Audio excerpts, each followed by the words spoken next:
काय गावातला तंटा गावातच मिटावा म्हणून हा दरबार भरत असतो. मी लय बुकं शिकलेली नाहीत, पण मला खरं खोटं चांगलं वाईट हे सगळं कळतं.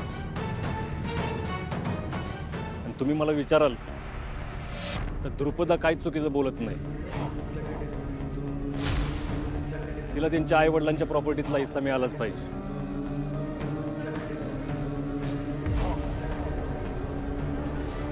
दाजी शत्रुघ्नराव, माफ कर, पण आता न्यायदानाच्या ठिकाणी उभा आहे.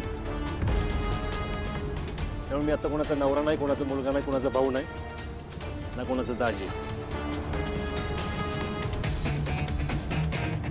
आज मी फक्त न्यायदाता आहे. मुलीचं लग्न झाल्यावरती परकी झाली अशी रीत आहे आपल्याकडे, पण तिला परकी आपण करतो ती तर आपल्या लोकांना आपलीच मनात असते ना. मला सुद्धा 4 बहिणी आहेत. देऊ नको त्यांच्यावर अशी वेळ येऊ, पण त्यांच्यावर अशी वेळ आली तर माझ्या घरचे दरवाजे त्यांच्यासाठी कायम उघडं असते. बहीण भाऊ ही एका आई बापाची मुलं असतात. त्यांच्या प्रॉपर्टीचा हक्क फक्त मुलाला, मुलीला नाही. असं का?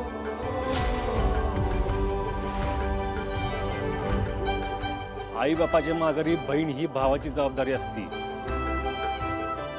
ती जबाबदारी भाऊ नाकारत असेल तर त्या बहिणीने त्याच्या प्रॉपर्टीतला हिस्सा मागितला तर काय चुकीचं केलं तिनं?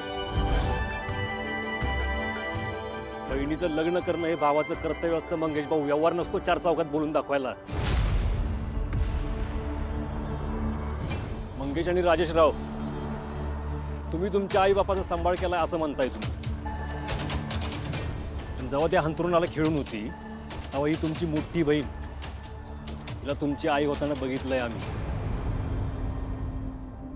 आणि राहिली गोष्ट आई बापाला सांभाळायची, तर पुरीच्या आई बापाला पुरीच्या दारात जायला नको वाटतं म्हणून. नाहीतर जगातली कुठलीच पोरगी कधीच तिच्या आई बापाला सांभाळायला नाही म्हणणार नाही. पण जिनं कधीतरी तुम्हाला प्रेमानं घास भरवला असेल, तुमच्यासाठी तिनं तिचं सुख बाजूला ठेवलं असेल, त्या बहिणीला तुम्ही आदर देत नसाल तर तुम्हाला माणूस म्हणून घ्यायची लायकी नाही तुमची. एक तर तुमच्या बहिणीला तुमच्या घरात गुन्हा गोविंदानं नांदवा, नाहीतर तुमच्या प्रॉपर्टीतला हिस्सा तिला द्या. मला हे न्यायच मान्य नाही. ठीक आहे,